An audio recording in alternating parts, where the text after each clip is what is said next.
Good afternoon. How is everybody doing today? My name is Paulo Di Gregorio. I'm a historian and archaeologist, and I like to talk about history. And hopefully you all like to hear about history.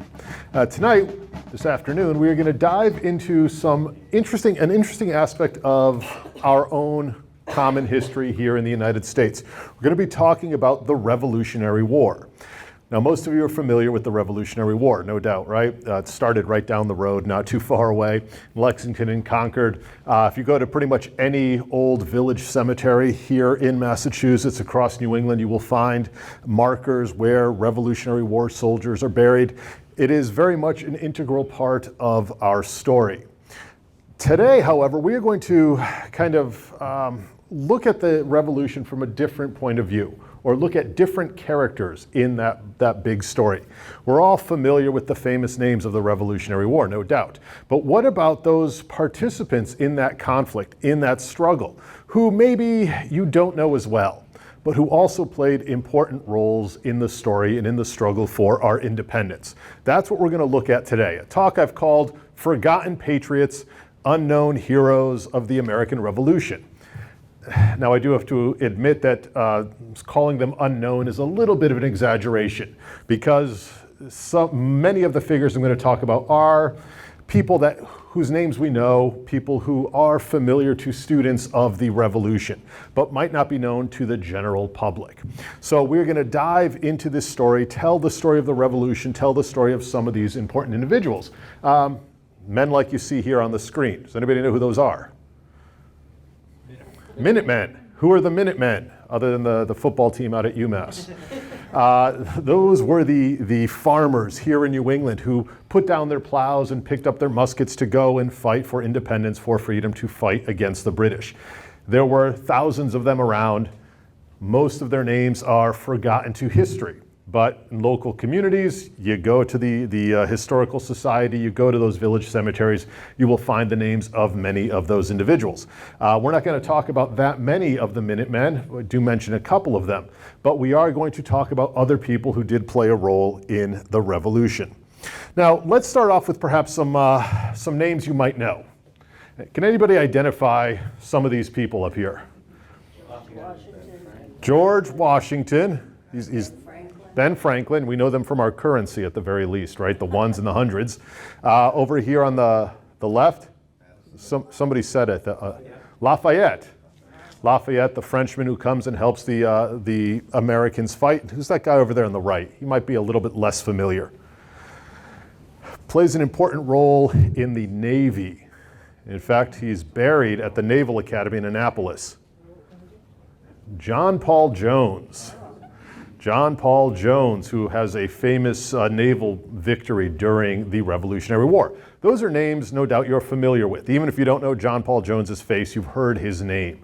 You've heard of Lafayette. You've certainly heard of Washington and Franklin. But what about those other figures, those other players in the Revolutionary struggle, whose names might not be as familiar to you? Well, let's look at some of those today.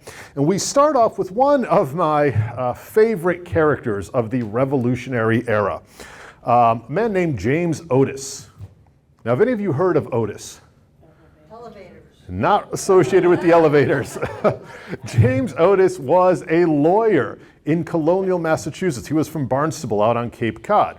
And he makes his way to Boston, of course, the colonial capital, and begins to rise up through the British legal establishment here in the Massachusetts Bay Colony.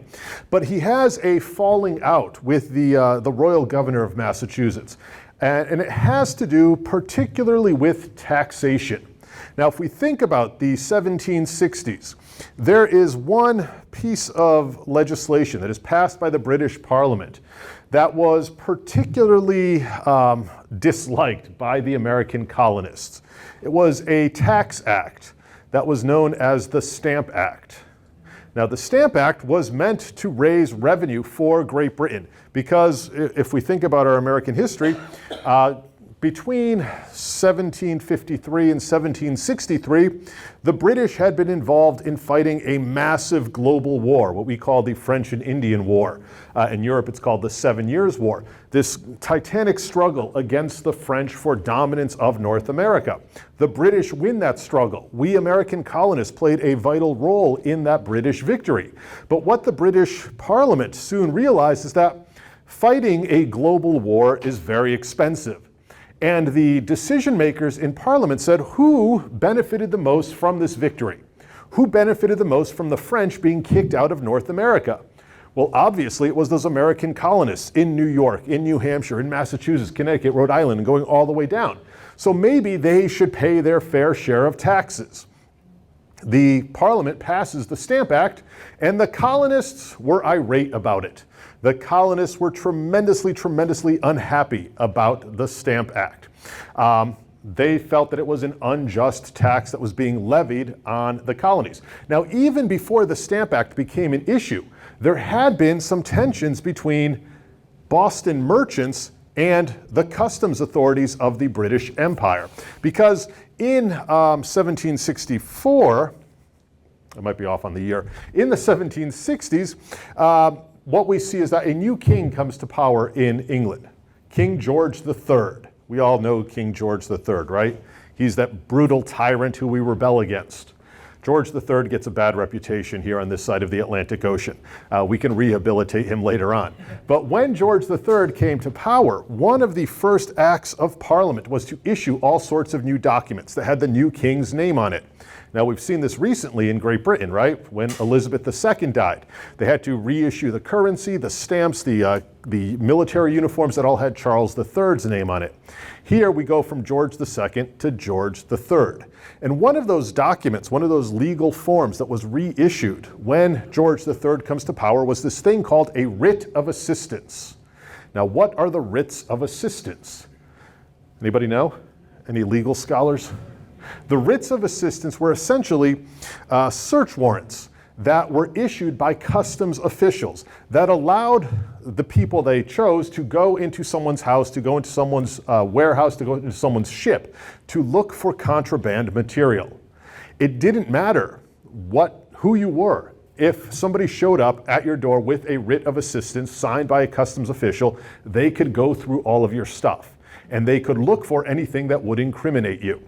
There didn't have to be cause, there just had to be the writ of assistance. Now, many in Boston in particular were unhappy about the passage of the writs of assistance. Why was that? Well, Boston was a seaport town. And what was the livelihood of Boston? Many people were merchants. Many people conducted legal trade, but there was also a fair amount of smuggling that went on in Boston. And many of those merchants were unhappy with the fact that the customs officials now had this power to come into your house, to kick in your door, rummage through your drawers to find illegal goods. So they begin to protest, and they actually sue the royal government. Now, here we have James Otis, this up-and-coming lawyer who was moving up the legal establishment here in the Massachusetts Bay Colony.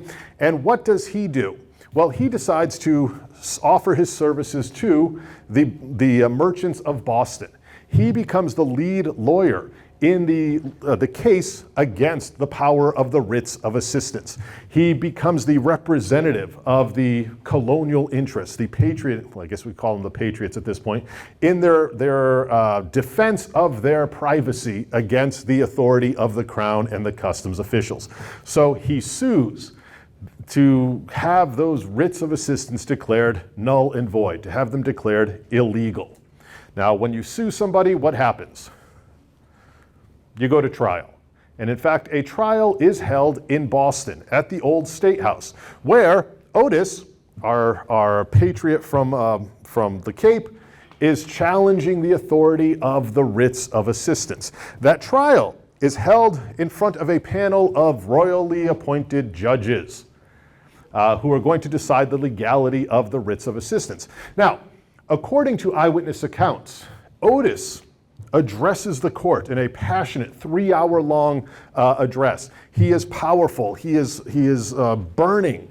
with anger and seething with rage. And he says to the assembled judges, "Now, one of the most essential branches of English liberty is the freedom of one's house. A man's house is his castle. And whilst he is quiet, he is as well guarded as a prince in his castle. This writ, if it should be declared legal, would totally annihilate this privilege." What's he saying? Saying that the writs of assistance essentially intruded on our right to privacy, on our right to be left alone. As I said, he addresses the judges, he addresses the spectators there in the court for hours. He is powerful in what he is saying. He is reaching back into English common law to defend the rights to privacy, the rights to maintaining your own house. When the judges reach a decision, however, what do they decide? They decide that the writs of assistance are in fact legal, and that they do have weight, and that they are part of the law. So Otis was powerful in his address. He was passionate in his address, but he ends up losing the case. That's not so good from the lawyerly point of view, but it is important in the story of the Revolution, because what we see with the writs of assistance is really the first time that the colonists here in North America are challenging the power of Parliament and the power of the British Crown. We have had a disagreement, and we are starting to form sides. Now, one of the eyewitnesses in the court on that day in 1761 was another young Boston lawyer, another ambitious fellow by the name of John Adams. Anybody heard of him? Adams was in awe of what James Otis had done. In fact, later on, Adams goes to his diary and says that Otis was a flame of fire in his address before the court. About 40 years later, 50 years later, Adams would be looking back at this, and he would say that this was the moment when the American Revolution was born. In Otis's challenge to British authority, that was really the spark that would ignite the long struggle for independence for the United States. Now, as I said, Otis also does play a role in the resistance to the Stamp Act. In fact, in 1765, after the Stamp Act is issued, there is a gathering of representatives from the colonies in New York City. It comes to be called the Stamp Act Congress. Otis is one of the leading figures at that Stamp Act Congress. It is there that he addresses the gathered representatives, and he says to them that taxation without representation is tyranny, a slogan that will resonate throughout the revolutionary period. He becomes responsible for that idea. He is one of the leading figures in the resistance to British taxation authority as a result of the Stamp Act. Now, what happens to James Otis? Why does he kind of fall off the scene, kind of become a forgotten patriot? Does anybody know where his career leads him? Around 1769, he gets into a very public disagreement with a man in Boston by the name of Robinson. Robinson was a loyalist. He was a customs collector in the city of Boston. And the two men had been exchanging insults in the newspapers and in pamphlets for many months, calling each other names and that sort of thing, publicly. Eventually, Otis seeks a personal confrontation with Robinson. And as the story goes, one day Otis finds Robinson in a bar, or a tavern, called the Crown Coffee House. Now, the Crown Coffee House tended to be the hangout of many loyalists, many pro-Parliament, pro-King citizens of Boston. And Otis rushes in there to confront Robinson. In the argument that ensues, Robinson reaches up and tries to tweak Otis's nose, a sign of disrespect and an insulting gesture. Otis blocks the tweaking and then pushes Robinson, and soon the two men are locked in a physical confrontation. Now, we have to remember that this establishment, the Crown Coffee House, was a loyalist, a Tory hangout. So Robinson has all of his buddies there. And what do the buddies do? They jump in and they grab Otis and they hold him down, and Robinson proceeds to beat him over the head with his walking stick. Otis is getting the worst of this. Now, as this melee is ensuing inside the coffee house, one of Otis's friends walks by, a man named Gridley, and he sees what's going on, and he goes in to save Otis. Gridley is struck on the arm, and he actually breaks his wrist in the fight and is thrown out of the coffee house, but manages to fight his way back in and grab Otis and drag him out. Now, Otis is not in good shape at this point. He has been struck on the head numerous times by Robinson. In fact, his scalp is cut open, and you can see his skull. So he is forced to leave Boston. He goes out to the countryside to one of his sister's houses out in Andover, where he is recuperating. Now, this fight and the blows to his head essentially ended his public career as a revolutionary figure here in Boston. He's essentially knocked out of the fray, literally. And he does come back to Boston, but he's no longer the orator or the public force that he used to be. He's seen wandering the streets at night, kind of speaking incoherently. He's really not in a good state. And he ends up back in Andover and has kind of a dramatic, tragic ending.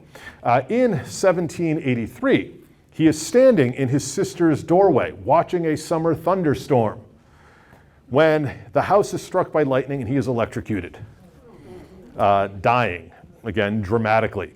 And almost kind of a fitting end for James Otis, because here you have the man who was that flame of fire, the spark that ignited the revolution, being struck down by a bolt of lightning. Kind of fitting.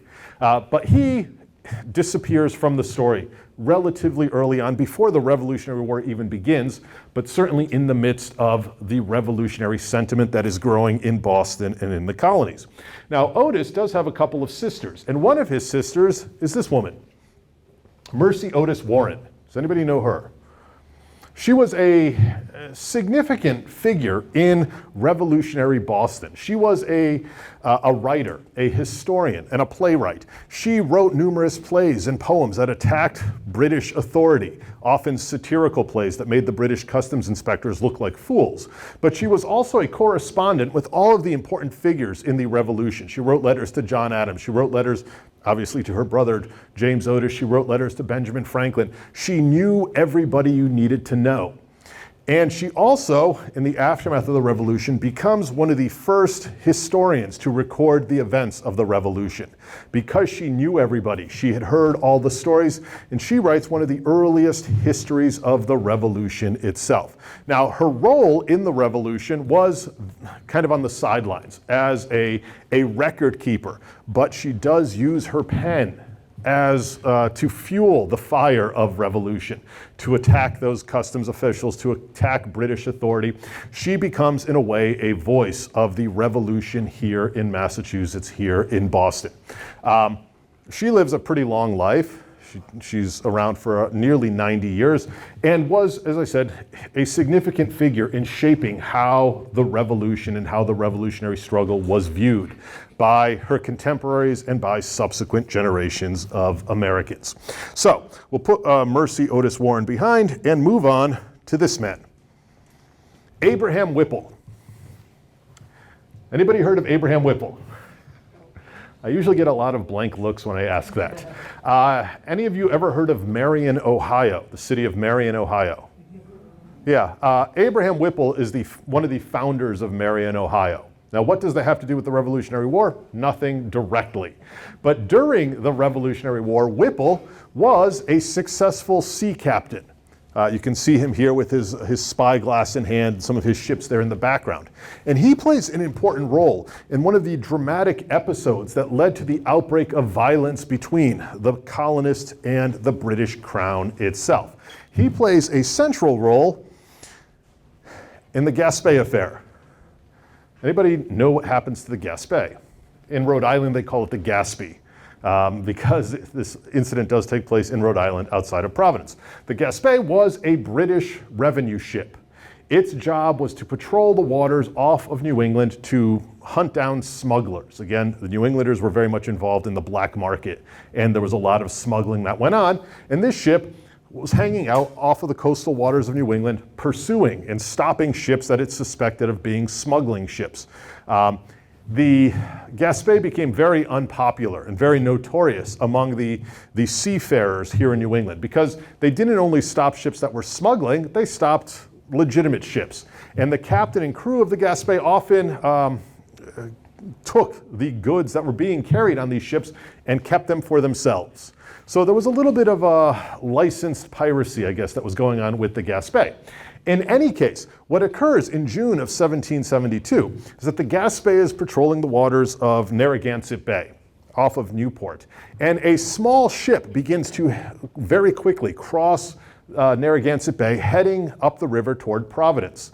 The captain of the Gaspé thinks it is a smuggling ship. The smaller ship was called the Hannah, and begins to pursue the ship up the river. Well, the Hannah, a smaller, shallower draft vessel, makes its way up the river toward Providence. The Gaspé is in full pursuit. Now remember, the Gaspé is a notorious ship here in New England. The sea captains, the seamen, don't like the Gaspé.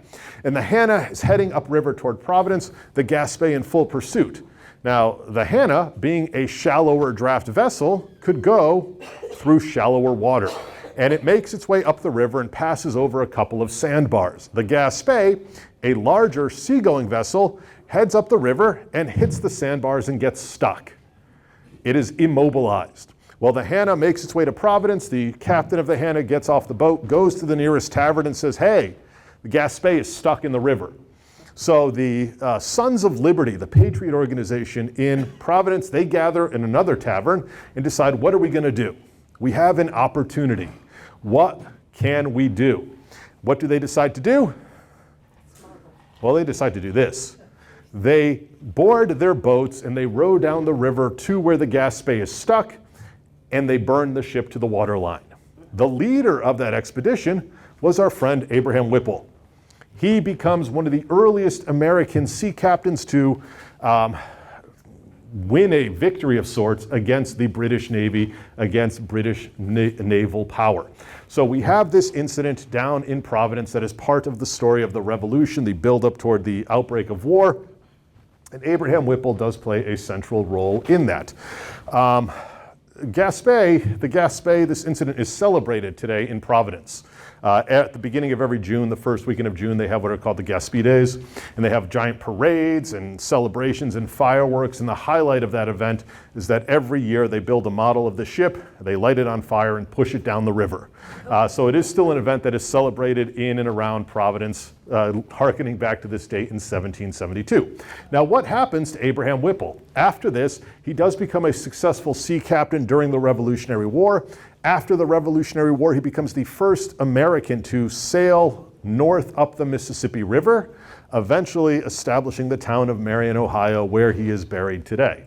So he plays an important role in the early history of the United States, certainly from this incident to the settlement out on the western frontier of the United States.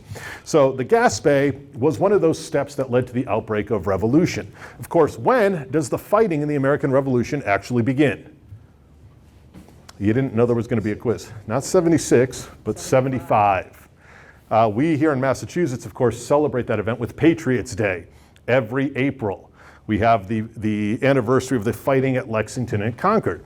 Before the fighting actually occurred, though, there was another famous event that happened. Who goes riding through the night on April 18th to the morning of April 19th? Paul Revere. Is he an unknown, forgotten patriot? No, we all know Paul Revere's name. Why do we know Paul Revere's name? Because of the poem that was written by Henry Wadsworth Longfellow. Listen, my children, and you shall hear of the midnight ride of Paul Revere on the 18th of April in 75. Hardly a man is now alive who remembers that famous day and year. Here we see a depiction of Paul Revere riding through the countryside. Of course, as we all know, when Paul Revere saw the two lanterns up in the Old North Church in Boston, he hopped on a horse, he was over on the Charleston side of the river, and headed off to the countryside, and every house and village he passed, what was he saying?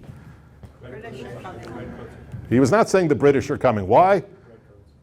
Everybody was British. He was saying the regulars are out, the redcoats are coming. He was warning that British troops were marching out of Boston. Now, Paul Revere's ride is tremendously famous, but is he the only person to ride on that April 18th night? No, there were two others actually that rode. You had Samuel Prescott and William Dawes. Now, Samuel Prescott was a son of liberty. He was an inhabitant of Boston. He was a friend of Paul Revere's. And what we see is that when Paul Revere rides out north on Charleston, north of the Charles River, to spread the alarm to that part of the countryside, his compatriot headed south down through the neck out into the countryside south of Boston to spread the alarm, to warn that the redcoats were marching. The two men eventually meet up outside of Lexington. And what we see, Paul Revere makes it to Lexington. Why does he go to Lexington? Because that's where Samuel Adams and John Hancock were hiding out. They were wanted men by the British. So Paul Revere warns them that the redcoats are on the way. They run away from Lexington, and Paul Revere continues on his ride. He's eventually met by Prescott and Samuel Dawes. I believe that's Dawes down there, and that's Prescott up in the upper image. Now, they run into each other kind of accidentally in the countryside. I'm going to show you a map here. So we have Paul Revere's route up here in the blue. He goes up through Medford, then down out to Lexington, and makes it out to here. Here we have the British are marked in red. Samuel Dawes heading south this way, out to Lexington, spreading the alarm out in the countryside. It is there outside of Lexington that the two of them run into Prescott. Now, Prescott was a doctor, a country doctor who was coming home around midnight on the night of April 19th, April 18th going to April 19th. And he runs into Paul Revere, he runs into Samuel Dawes, and they know who he is, so they say, hey, this is what we're doing, come join us, help us spread the alarm. Now, there are some who question why Prescott was out at midnight. He claimed that he was visiting patients, but some say he was returning from perhaps a romantic rendezvous and was making his ride home when he runs into these other two guys and goes out for this adventure. Now, what happens to Dawes and Revere and Prescott at this point? They run into a British patrol. They are forced to stop. Well, Dawes and Revere are forced to stop. Prescott wheels his horse around and disappears into the countryside. And he actually ends up making his way all the way out to Concord and beyond, spreading the alarm. Revere is forced to abandon his horse and walk all the way back to Lexington. The British knew who he was, and they said, what are you doing out here in Lexington, out in the countryside? That's kind of suspicious. They took his horse and forced him to walk. Now, rumor has it that Paul Revere didn't actually own a horse. He had borrowed a friend's horse.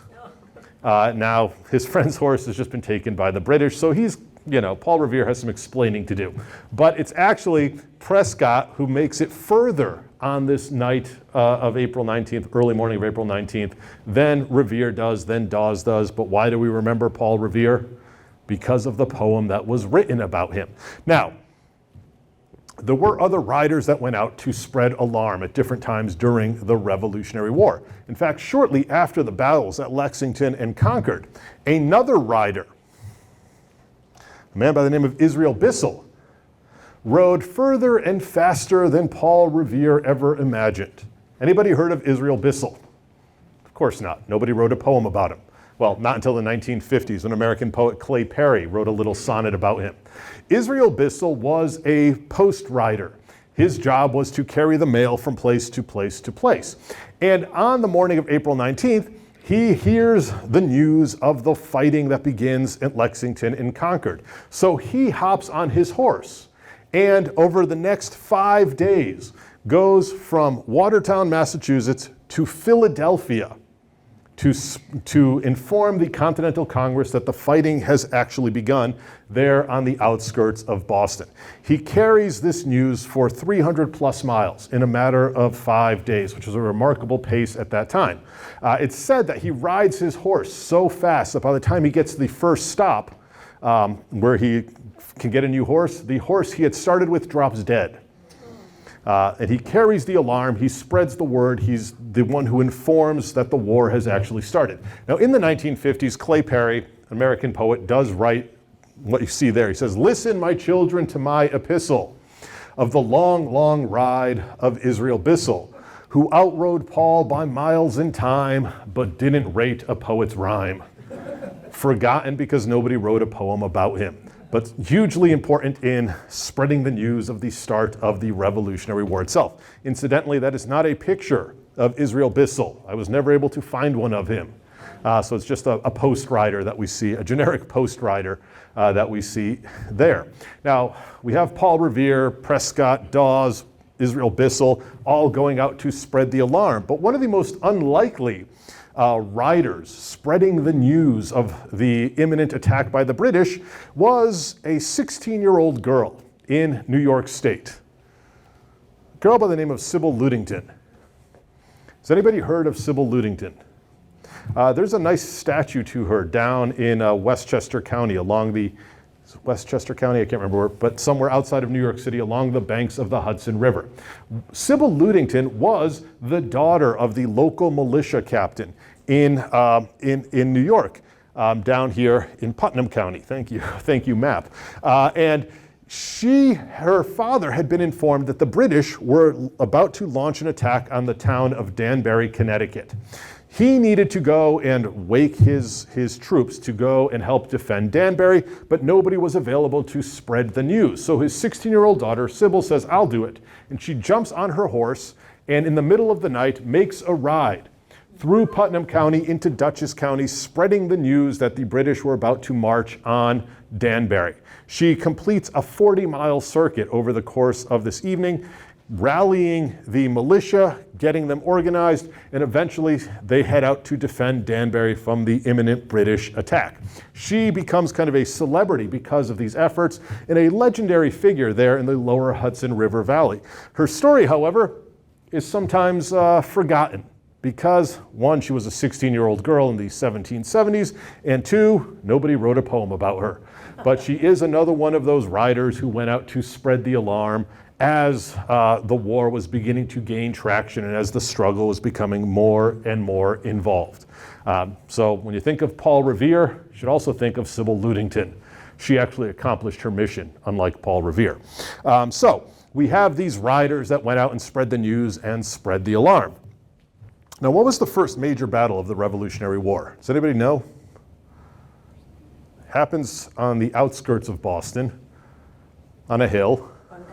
The Battle of Bunker Hill in June of 1775. The Battle of Bunker Hill is the first major conflict between a largely New England militia and regular British troops. The Americans had entrenched themselves at the top of the hills in Charleston, Breed's Hill, not necessarily Bunker Hill, and the British wanted to dislodge those Americans from the top of the hill, and you have this day-long battle that ensues.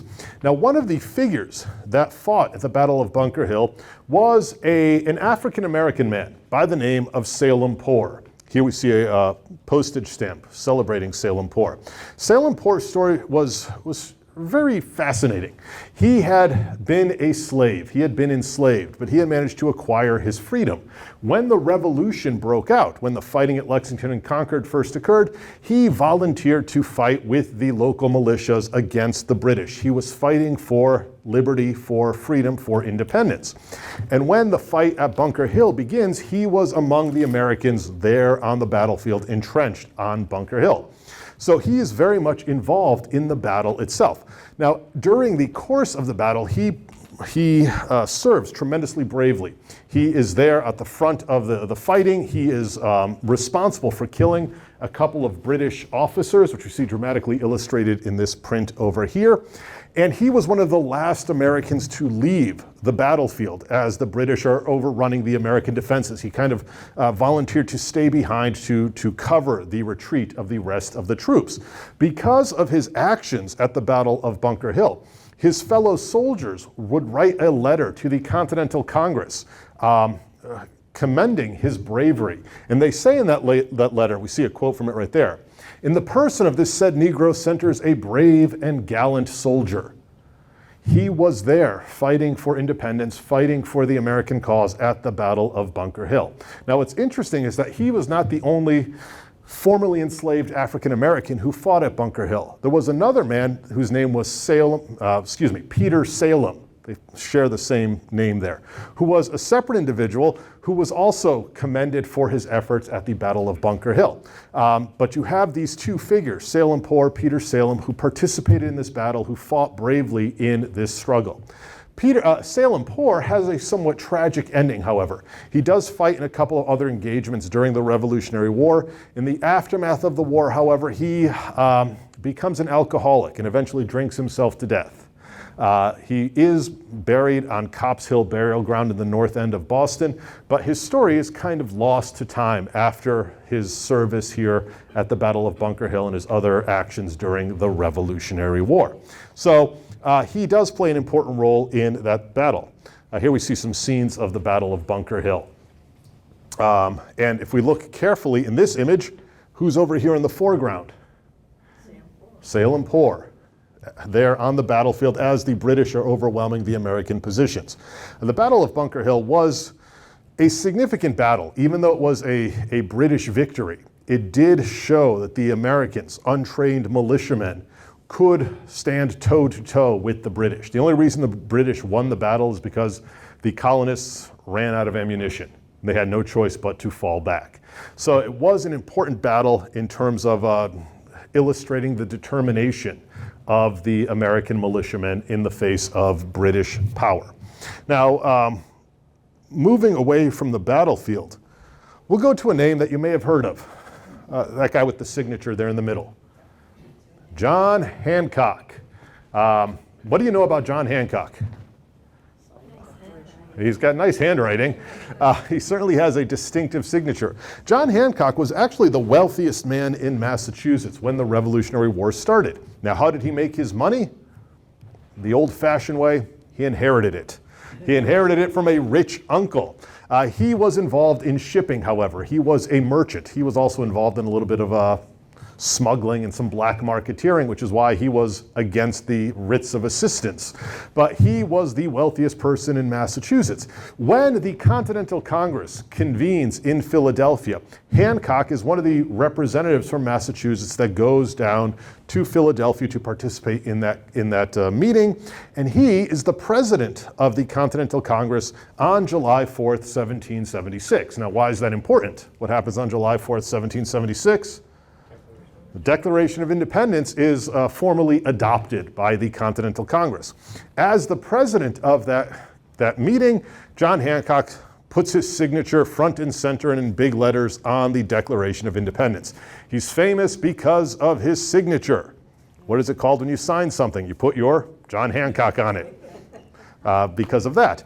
Now, Hancock happened to be the president of the Continental Congress on July 4th, 1776, because this man was unable to be. Peyton Randolph. Peyton Randolph was a lawyer from Virginia and a well-respected member of the Virginia ruling class and a well-respected member of the Continental Congresses. He had actually been elected as the president of the Second Continental Congress, the position that John Hancock eventually had.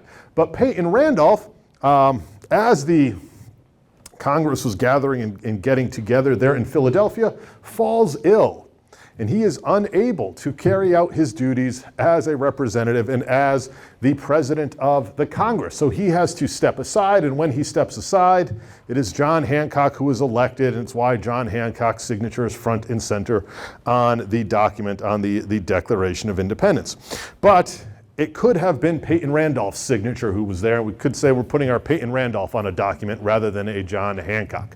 He was a leading supporter of the rights of the colonists, and as I said, one of those important members in the Virginia House of Burgesses and in the Second Continental Congress who misses the fervor of the Revolution in 1776.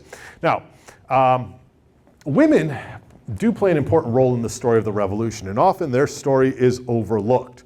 Why? Because by and large, at that time, war was the domain of men, and politics was the domain of men.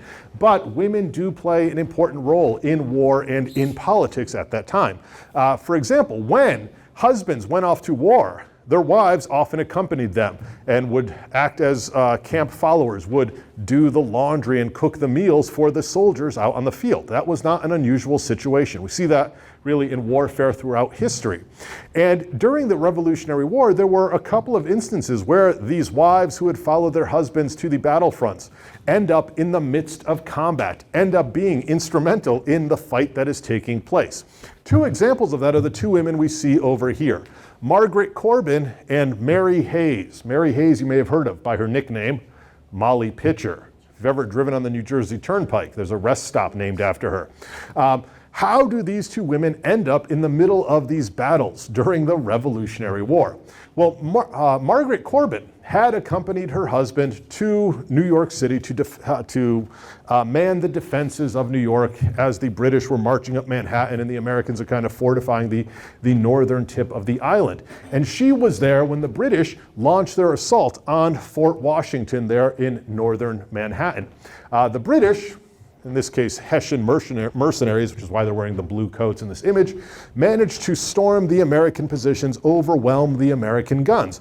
Now, as this is going on, as this battle is being fought, Margaret Corbin's husband is wounded in the fighting. So she takes his place manning the cannons and helping to defend the fortifications. But the British do overwhelm those fortifications. And when they swarm the fort, they begin bayoneting some of the American defenders. However, Margaret Corbin survives, because the British, she's wounded, but the British overwhelm the walls and they see a woman laying there by the cannon and they say, well, she's just a woman, she can't hurt us, she's not a soldier, so they leave her alone. In the aftermath of the battle, she does manage to drag herself away from the fortifications and make her way up the Hudson Valley up to Yonkers, where Washington had his headquarters. And she reports on what had happened at Fort Washington, and as the Hessian mercenaries overwhelmed the American positions there and slaughtered many of the defenders. So she does play a role in the defense of Fort Washington, the defense of New York, and does play a role in telling the story of the events that occurred during that defense. After the war, she does petition for a military pension for her actions here, and she's given a half pension. You know, she's a woman, so she doesn't deserve the whole thing. She only gets half of the pension that a soldier would get. Another famous woman who participated in battle was, of course, Molly Pitcher, Mary Hayes. During the Battle of Monmouth in 1778 in New Jersey, she was out on the battlefield carrying water from a nearby spring to the troops that were manning the guns. It's hot and smoky and really unpleasant on the battlefield. So she was bringing pitchers of water, buckets of water, to the American troops at their gun positions. Her husband was manning one of those guns. And in the midst of the battle, her husband is wounded. That's probably him right here in this painting. So what does she do? She takes his position, helping to load the guns and fire the guns at the British. Because of this action, she does become sort of legendary. Her name does become known. Well, her nickname, Molly Pitcher, becomes known. And she is one of those people who played an important role in the story of the Revolution, in the battle itself. She does become a state heroine in the state of New Jersey, and as I said, there is a rest stop named after her on the Jersey Turnpike. But are these the only women that participated in combat? Certainly there were many whose names are not known to us, or whose names are forgotten, but there is also this woman, Deborah Sampson. Does anybody know Deborah Sampson? She is a local. She was from Sharon, Massachusetts. Deborah Sampson, when the Revolutionary War begins, decided to join the fight. Now, how could she do that? Did she dress up as a man? She dressed up as a man.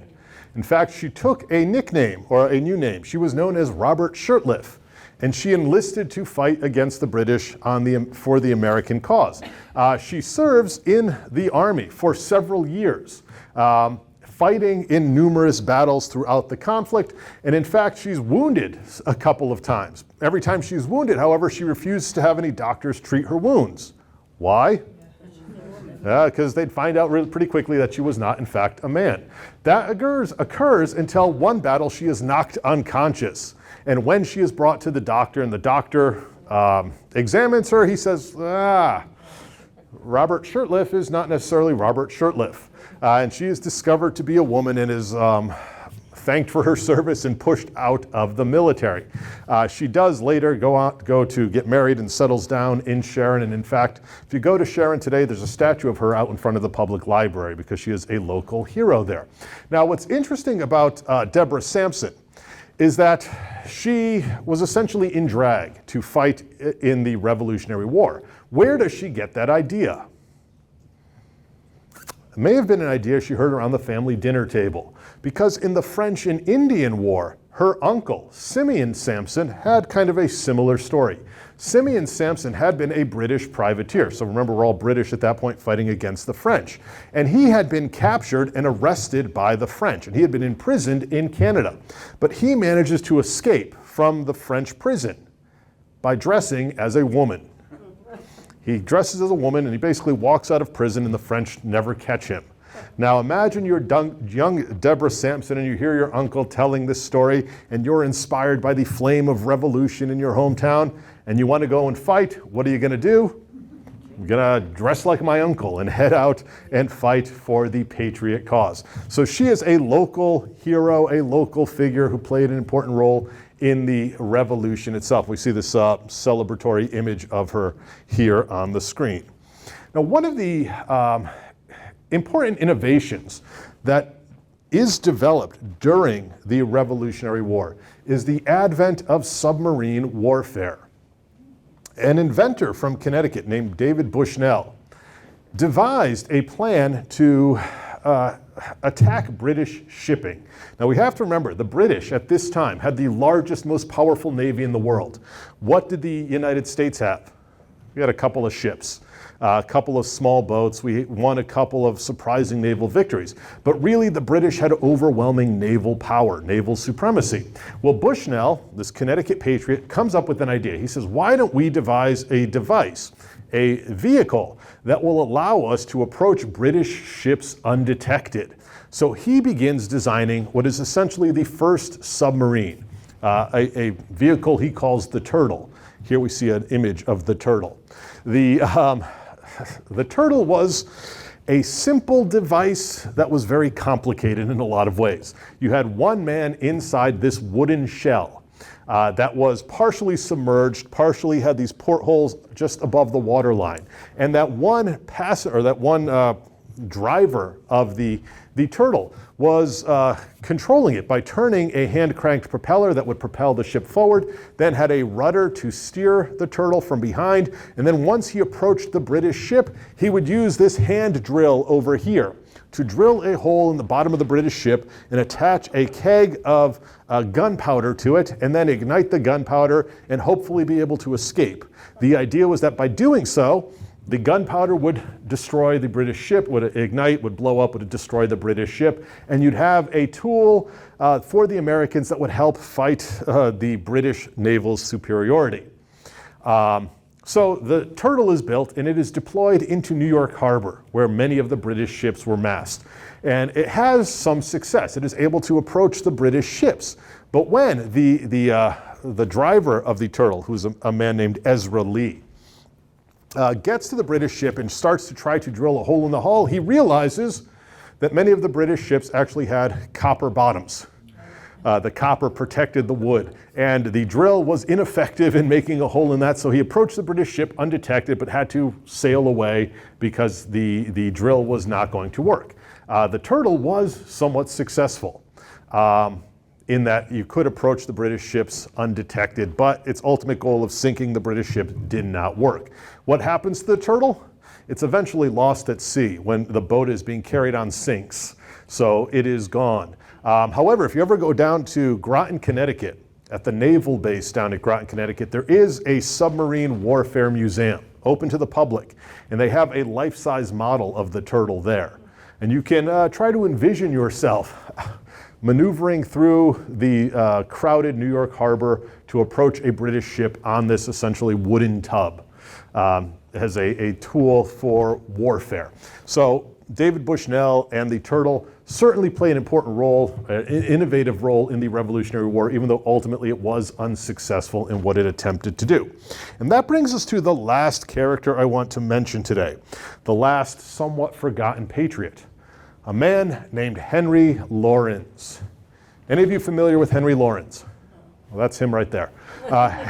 Henry Lawrence was a wealthy planter from South Carolina who was a member of the Second Continental Congress. In fact, he is elected president after John Hancock. So he doesn't get to put his name on the big signature, but he's there. He is elected president after John Hancock serves out his term in that position. So he's an important politician, an important political leader in the United States during the Revolution. In 1779, he is named the minister to the Netherlands. So he goes to the Netherlands to negotiate for help for the Americans. He negotiates for money, he negotiates for equipment from the Dutch. And the Dutch eventually do agree to give the Americans the aid that we needed. But on his return journey from the Netherlands, the ship he is crossing the Atlantic on is stopped by a British naval ship. And he is found to have these incriminating papers in his possession, the agreement between the Dutch and the Continental Congress. So what happens to Henry Lawrence? Well, he's arrested by the British and he ends up being imprisoned here in the Tower of London. Now, Henry Lawrence has the distinction of being the only American to ever be imprisoned in the Tower of London. Now, when we think of the Tower, what do you think of when you think of the Tower of London as a prison? You think of dungeons, you think of people getting their heads chopped off out on the lawn, and some of that was true, but it was also not so bad. You have to remember the Tower was a royal palace. So you had the dungeons, but it was also a royal palace. And Henry Lawrence doesn't end up in the dungeon, he ends up in some comfortable apartments at the Tower of London.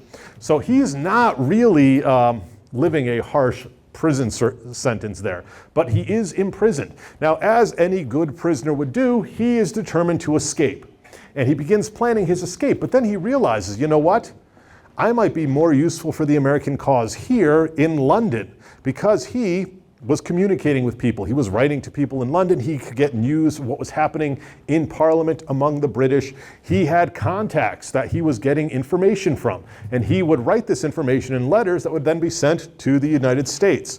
So he becomes essentially a very public spy for the United States because of his position there at the Tower of, in prison in the Tower of London. And he becomes a great source of information for the Continental Congress and for the American military in their struggle for independence. So rather than trying to escape, he decides to stay at the Tower of London. He is eventually exchanged in a prisoner exchange in 1781, 1782. The Americans have captured an important British officer, a guy by the name of Lord Cornwallis. Famously, he surrenders at Yorktown, becomes an American prisoner. He's exchanged for Henry Lawrence, and Henry Lawrence comes back to the United States after this imprisonment for several years in the Tower of London. But Henry Lawrence's story is not done yet, because by 1783, the British have essentially stopped fighting. They've agreed that the United States should become independent, and a delegation of American diplomats is sent to Paris to negotiate a final treaty to end the Revolutionary War, to guarantee American independence. Among those diplomats are these men over here. You have John Jay from New York. He later becomes a member of the U.S. Supreme Court. There's a legal school named after him in New York. John Adams, kid down the road in Quincy. Ben Franklin, of course, everybody knows Ben Franklin. Henry Lawrence is there in the background in red. And there's this fifth person over here with the wig. Does anybody know who that is? It's not George Washington. Everybody thinks it's George Washington. It's actually Benjamin Franklin's grandson, Henry Temple Franklin, who was the delegation's secretary. So he didn't actually participate in the negotiations. He was just there taking notes. But he gets to be in the portrait because he was there. So Henry Lawrence goes back to Europe, goes to Paris, and plays an important role in the negotiations for the Treaty of Paris of 1783 that guaranteed American independence. After this, he returns to South Carolina and dies a couple of years later at his plantation estate, living in luxury, but having had this tremendous experience during the war itself. So Henry Lawrence, as I said, is the last person I wanted to talk about. Now, kind of a note on this painting. Is there anything wrong with it? It seems to be kind of unfinished, doesn't it? The artist who painted this, Benjamin West, was an American artist working in London. That's where he had his clients. And he is commissioned to paint this image of the signing of the Treaty of Paris that ended the Revolutionary War. He manages to paint the American delegation. Well, who refused to pose? The British. The British negotiators refused to be commemorated in this event, so they are not here. So essentially, Benjamin West painted half a painting. It's the important half, but it does tell a dramatic story of the revolution itself and the end of that struggle. He's partially whited. He's unfinished. His outfit was not completed. The faces are there. I mean, John Adams is kind of sketchy down here along the bottom. So, West did not have cooperative sitters for the painting, so he could only do what he could do. In any case, what we see in this quick look through many names and faces of the American Revolution is that it is important to remember that struggle for American independence was a dramatic struggle. It was a long struggle. It was an important struggle that involved numerous individuals. It wasn't just George Washington and Thomas Jefferson and Benjamin Franklin and John Adams. There were thousands and thousands of participants, some of them known, some of them forgotten to history, who all played a role in that ultimate struggle for American independence. And the establishment of the United States as an independent country, as the first republic, modern republic in the world, certainly owes a debt of gratitude to those people we remember and those whose names we have forgotten in the story of our independence. And that is the story of forgotten patriots.